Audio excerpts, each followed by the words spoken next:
This content is intended for adult listeners only. Listener discretion is advised.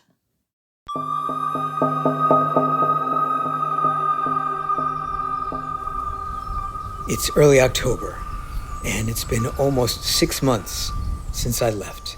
My welcome home will be a court-martial, for sure.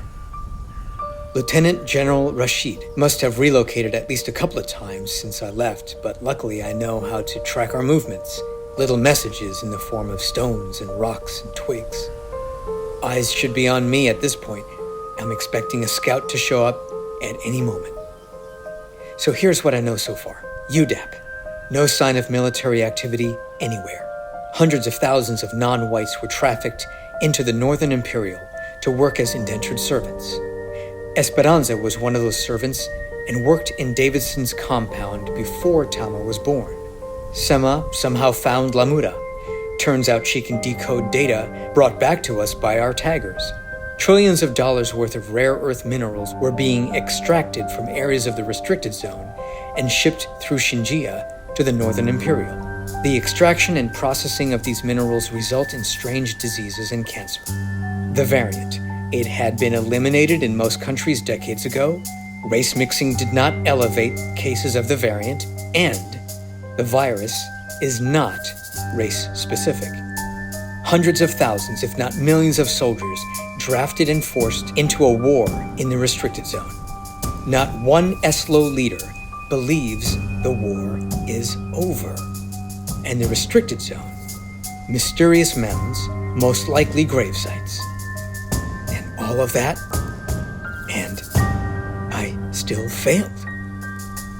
My primary mission was to find Tamo and Sema and Esperanza and all the others. But they're nowhere to be found. The only place I haven't gone is the Northern Imperial. And this is why I need Lieutenant General Chimere Rashid. He'll understand.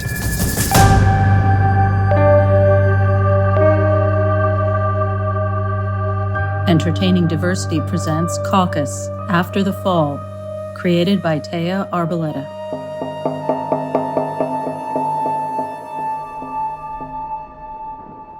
Lieutenant General? What are we doing here? You know I got limited amount of time, so can we make this quick, please? Because we could have taken you out. You were like right in my scope when you were on the horizon. Lieutenant General, this is where I belong. Does that make sense?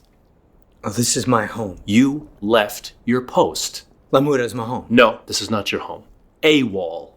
Remember? You left without any kind of warning. We had flagged you as a double agent, all right? You left. Double agent? You left, okay? Esperanza was still here. She would not have had any of this. Okay, you would be out.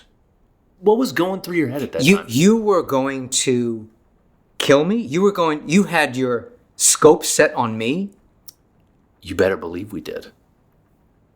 Listen, so what is this all about? I had my reasons. And I'm not military. That is not how I was trained. It's not how I trained the kids either. You know the drill, right? I'm not you. Okay, but you know that everything that we do is protected, right? Nothing goes out.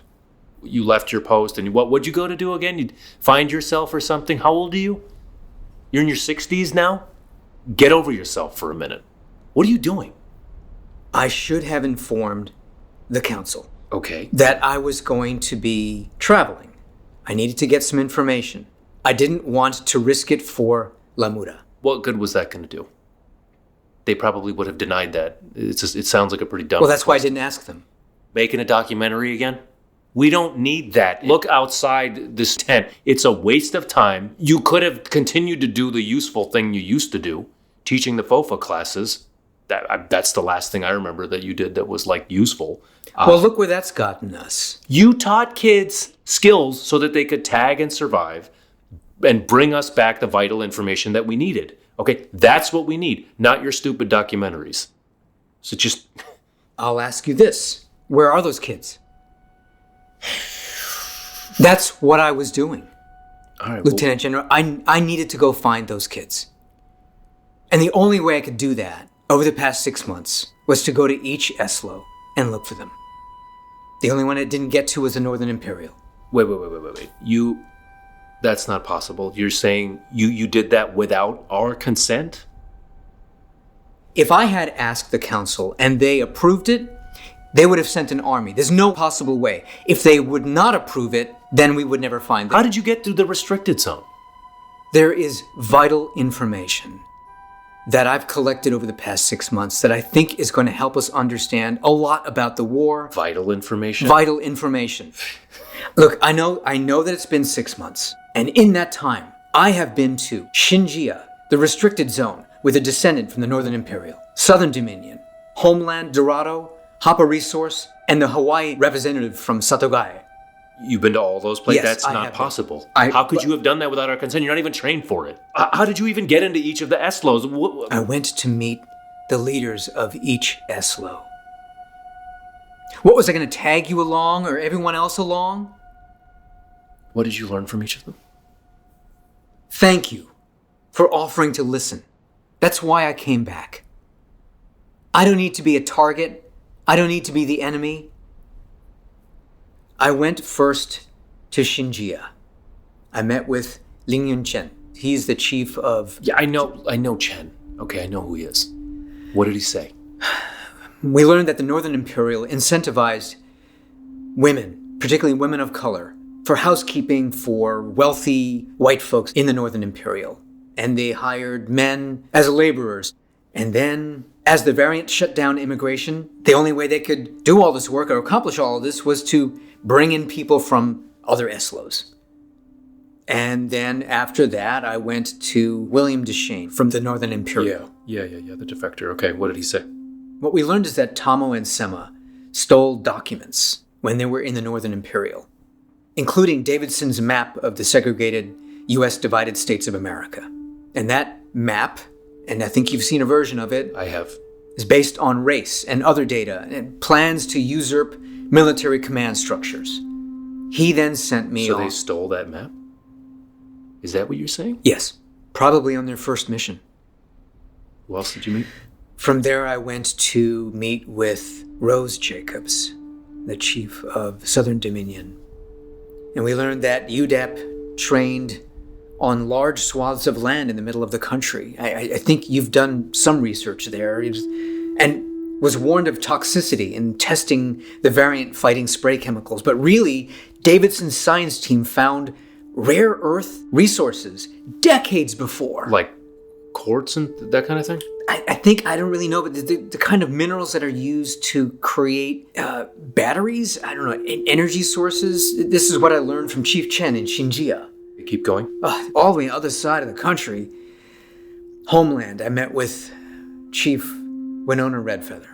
You wouldn't know her because she's a lot younger. She took over only a few years ago. And what we learned there, and she's a chemist, is that Davidson ordered toxic chemical residuals to be used to destroy urban water, gas, and oil pipes. Now, you remember the explosions in the urban areas? Yeah. So I'm thinking the connection must be somewhere there. The toxic chemicals from the minerals, the rare earth minerals, when you combine those in a certain way, they can be used as detonation devices, as explosions. Okay. Big explosions. Why would they have those? I don't know. I'm just thinking, is there a connection between... Why would he have ordered those to destroy urban... Okay, keep going. Well, then she told me to look for these large grave sites. Say that again? Chief Redfeather told me to go look for the large grave sites. Those grave sites, because I know you've been to some of these. I've been to some of those. Yes. I passed by many of them. Many of these are in the area where they used to live before they created Homeland. They were moved away from Homeland. So are these grave sites? Who is in these large grave sites? I think we can confirm that some of them at least are, but who's in them? She told me that they used to see these large plumes of black smoke on the horizon. She pointed in a general direction, and I know more or less where that is. They thought at the time that it was explosions from war.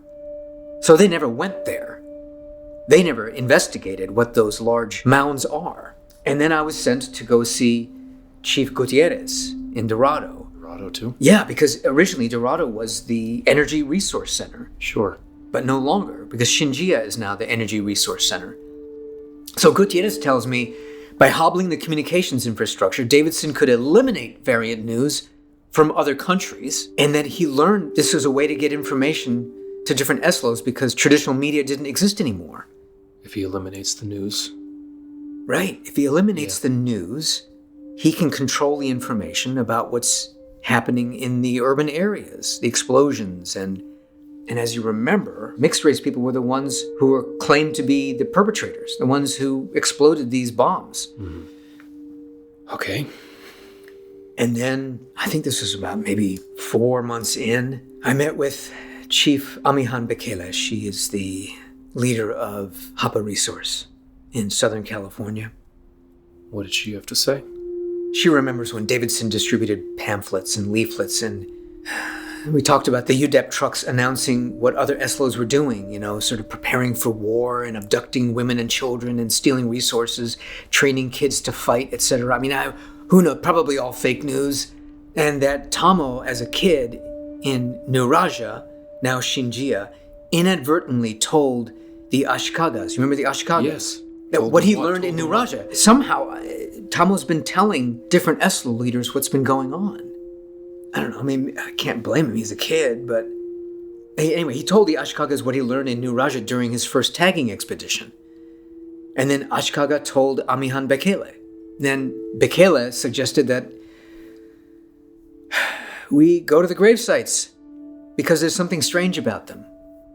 Why are they cordoned off? Well, she suggested that you go to the grave sites? Well, she suggested, yes, that I go to the grave sites. I can't do it alone. It's partly why I'm back here. I need your help. Okay. What else?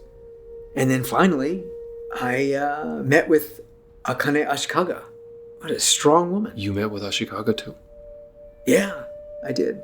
Her husband, he was the one who went to Alaska, the one who took the contingency to Alaska. Okay. They haven't heard from him. We don't know where he is. We don't know if they survived. She's currently in Northern California. With all those who went AWOL and the escapees, they had all stories of what had happened, their own stories. And they seeked immunity in different Eslos, other races joining Satagoya. All of this did not pose any health problems. So, haven't quite put the pieces together yet, but what I'm thinking is maybe there may not actually have been a war. Whoa. What do you mean that there may not have actually been a war? What do you mean? You asked me earlier, how did I get here? The restricted zone, it seems to be pretty empty, Lieutenant General. I was not... What do you mean it's empty? I was not trailed. Again, I'm not military trained, but no one came after me. Why would it be empty? How can you be so sure that nobody followed you here? I'm not sure. Okay, fine. They're saying there might not have been a war. I still don't fully understand. I don't either. But Davidson is dead, right? That much is true. I think Davidson is dead, yes. This is all well and good. You broke protocol. What am I supposed to do with this information now? You don't have any proof. I do. Well, I do have the recordings. What recordings? Each chief I met with. And you... Okay, they agreed to... This hearsay stuff. Recorded all of my meetings with them. For your documentary thing? This is what you were doing? No, this is not a documentary. I did not go on a apology tour and create a documentary. So each one of these people agreed to sit there and let you record them saying this? What did I train the kids to do? How to ask questions. How to get information. That's what I do. There's a lot that they learned about me, and there's some that they learned about La Mura. But I had to. Because if I didn't give them anything, why would they give me anything? So I have stories. What I told each of the chiefs was that I was going to be recording the stories in order to build a museum of stories. I called it the American Race War Museum and Memorial. The American Race War Museum and Memorial. Okay, that's... I gotta tell you, that's not bad. Maybe you're more impressive than I thought, but I was able to get them to share information with me that they otherwise wouldn't have. Most of them remember me as a biased and untrustworthy documentary producer. Which is how I remember you as well. So, that is what I do, and I do it well. And the other reason why I went was to see if I could find Tamo and Sema, because they still have important information. yes, they do. Remember the message we got that Davidson is dead? Yeah. But there was nothing about the restricted zone or other SLOs. This is a lot of stuff. Okay. Haven't seen conflict in a couple of years, from what I understand. No UDAP trucks to mention.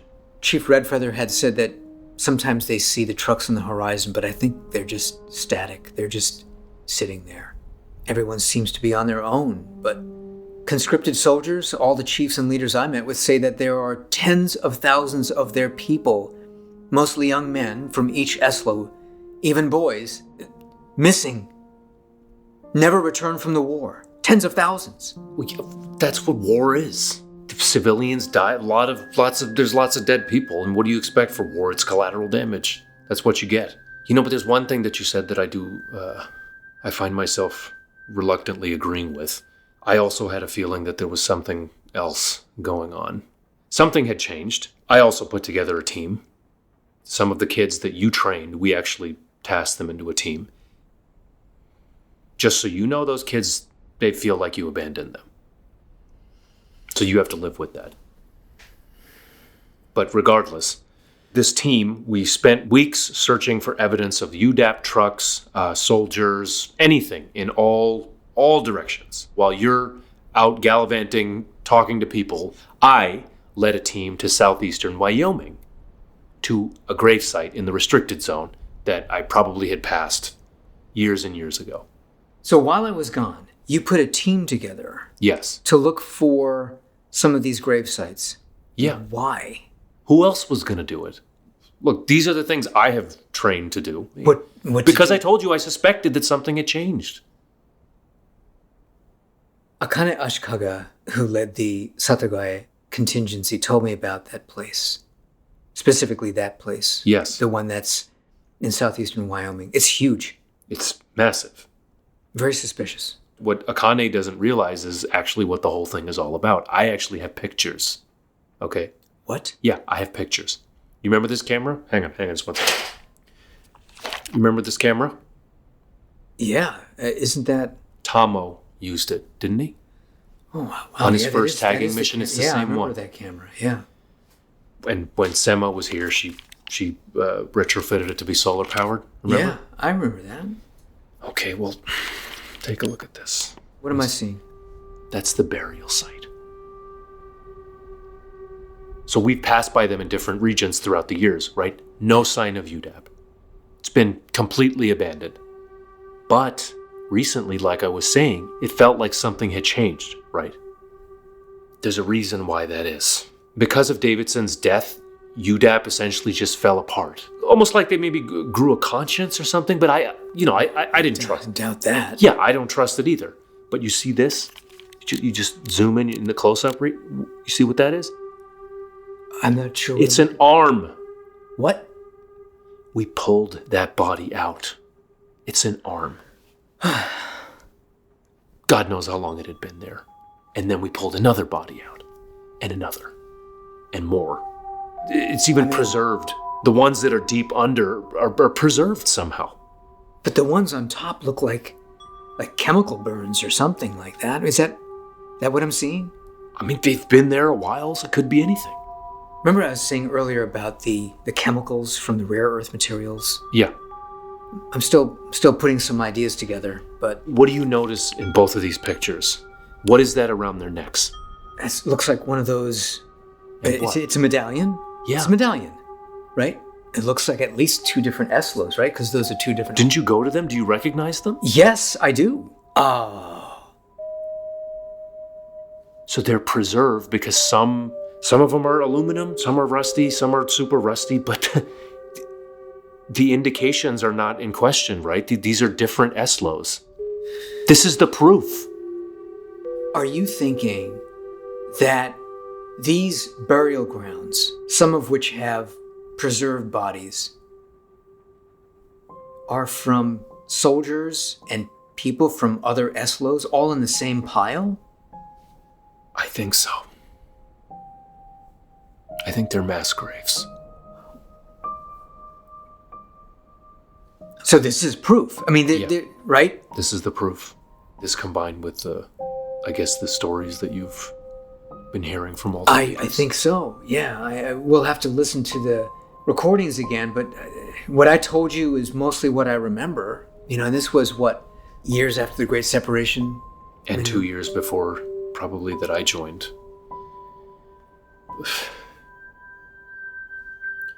Years after the Great Separation. The love of my life, the girl I went to school with, my neighbor, became my fiancée, then my wife. We got married. She was 6 months pregnant. And then UDAP noticed that we were together. It was my mistake. Stupid mistake. We're just getting the vaccine like a couple good citizens, and we're holding hands. The UDAP soldiers, they pinned this medallion on her jacket. Northern Imperial, of course. And it's different from mine. Now, obviously, I've never seen it, but I think I know what it looks like. I can't. I gotta stop, man. I gotta stop. I don't know what happened. I had no idea. I haven't gotten to know you at all. Why would the soldiers have medallions? Why would there be soldiers from different SLOs in the same grave? I mean, who dumped the bodies there? And this is only one of hundreds of grave sites we've encountered through the years?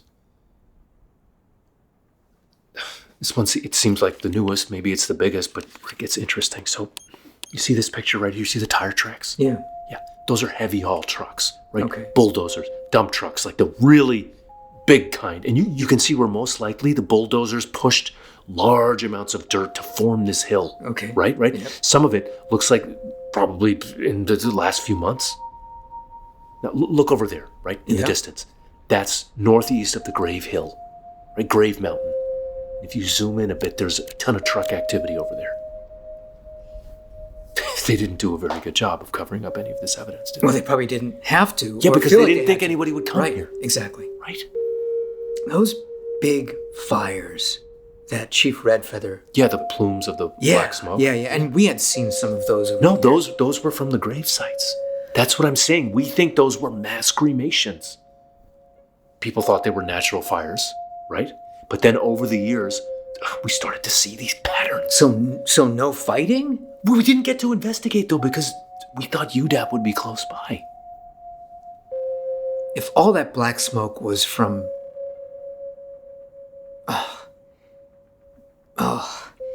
What? burning bodies and just... I can't picture it. I don't want to picture it in my head, but if that is the case, then they weren't fighting. It's not like they were in combat. And they weren't covering. Because deliberately someone placed them there. So UDAP was covering up these deaths? No, they weren't. They killed them. UDAP killed all those soldiers. They must have massacred tens of thousands of people and then dumped the bodies? I mean, there's no indication of conflict. The two and the more that we uncovered, they didn't even have weapons on them. They had tools, right? They had, oh my God, they had signs of abrasions and burns, like reactions to irritants. So we kept looking. We searched around for other clues. We found underground mines, some of the stuff that you were talking about, the liquid solvent extraction processors, rare earth materials. They killed them all. When I spent time with Chief Chen in Xinjia, He told me about this extraction process that they do with these rare earth materials that they use to create batteries, and they send it to the Northern Imperial. And Yeah, they hand over the resulting rare earth material to the Northern Imperial. it makes sense. So what are you suggesting? We think that the Northern Imperial made slaves or indentured servants out of the soldiers to extract these minerals for their own gain. The liquid solvent extraction process is toxic. The soldiers didn't die from fighting with each other, and they didn't die from the variant. This means that they were poisoned and left to die. Do you remember the data that Tamo and Sema brought back from their first mission into Davidson's compound? I think maybe Tamo must have been about 12 or something like that. Yeah, absolutely. The data showed symbols which match the medallions, at least some of them. Now, and That means Davidson's been planning this all along.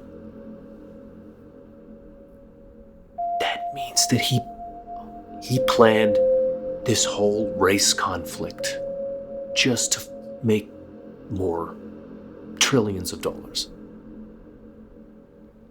But he died. Davidson died. And UDAP has disappeared. But the Northern Imperial's doing very well. At least the elite ones of them are. Oh, Esperanza went there in vain to kill Davidson? She sent a coded message. She should have been back by now. But the rare earth materials are still being transported to the Northern Imperial. Then who is in control? Are you saying that Davidson was a puppet? That's exactly my point. Davidson was a pawn. Somebody is above that. They're pulling strings. So this could mean that the variant was real. But the way it played out for different races was a hoax, right? Maybe the whole thing is a hoax. It also means that the war isn't just over. It never happened. It never happened. There was no war. That's what it means.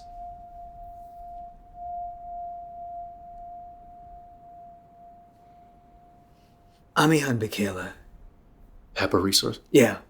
She's a scientist. She believes that the variant was specific in how it attacked different races.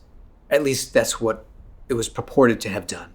I think what she was uncovering is that it was altered, manipulated, coded to affect races in specific ways. People believed that races were real, right? And that this way they could ensure that this fallacy lived on and then continue the practice by sending UDAP on its regular vaccine distributions. Right. And then what she learned is that maybe it wasn't the variant. Maybe the vaccines were designed to affect people differently. Think about it. If UDAP was distributing the vaccines differently for each ESLO, and people were getting sick for reasons that are specific to those ESLOs, it may not have been the variant, because we know that the variant didn't spread like that. It was in the vaccines. Each person was supposed to be afraid of other ESLOs, to hate other ESLOs, and to be willing to die for their own ESLOs, to give up their young people to fight a war that didn't exist? Are you kidding me? My son would be 25 now. He could be in one of those piles.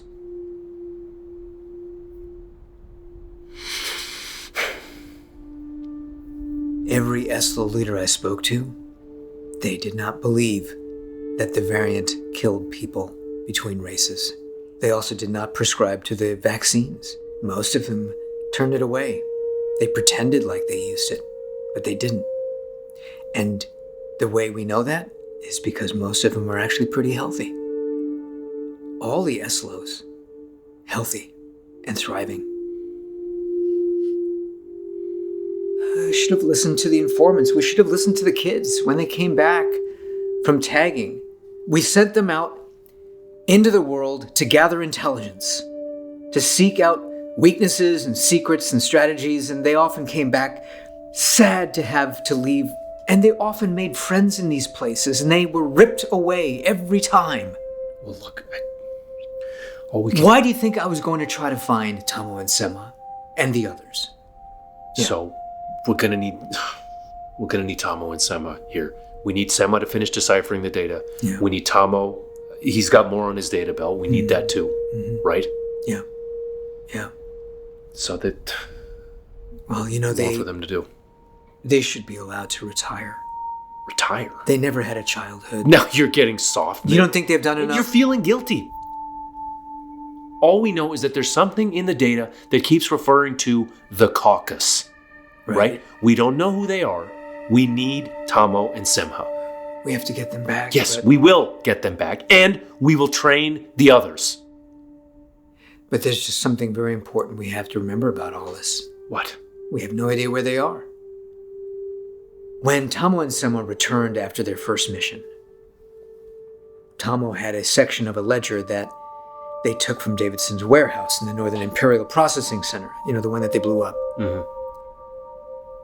At the end of the section from the ledger, it reads, if you remember this, pride, purity, progeny. Yes. What about it? Now, Esperanza mentioned that to me one day, and she flipped it on its head. What do you mean flipped it on its head? Well, on one hand, it could mean, pride, purity, progeny, meaning that monoracial Davidson wanted a child, but that a mixed child should not live.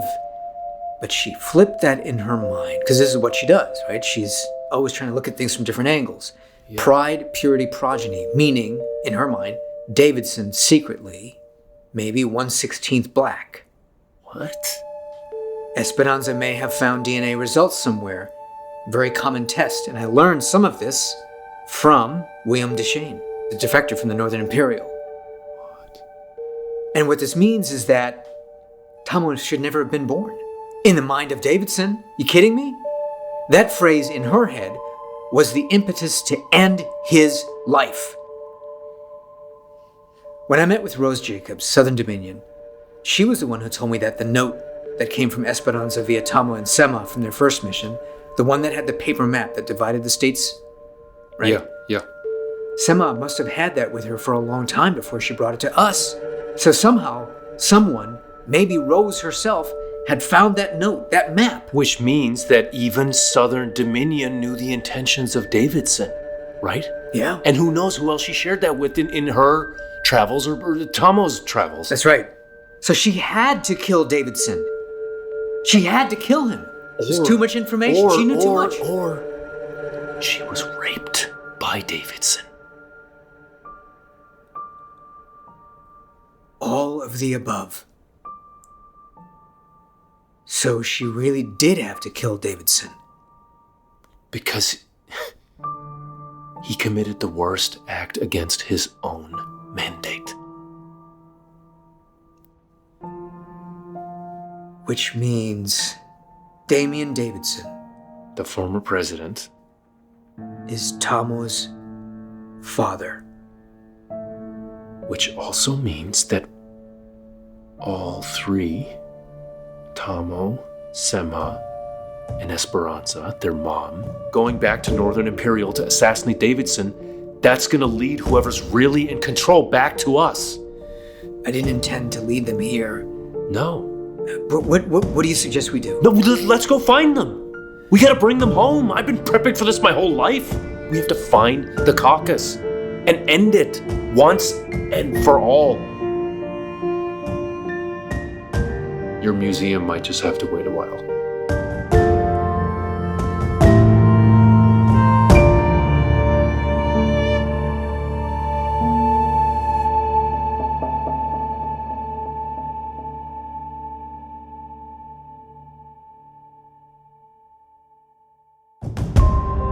Caucus After the Fall stars Michael To as Chief Lingyun Chen, Ian Lyons as William Deshane, Jackie Davis as Chief Rose Jacobs, Rena Malashevsky as Chief Winona Redfeather, Naheem Garcia as Chief Ricardo Gutierrez, Celeste Oliva as Chief Amihan Bekele, Michelle Aguillon as Chief Akane Ashikaga, Shahjehan Khan as Lieutenant General Chimere Rashid, and Teja Arboleda as the producer, with additional voiceover by Barbara Wilson Arboleda. Created and written by Teja Arboleda. Script advisor Barbara Wilson Arboleda. Directed and executive produced by Teja Arboleda.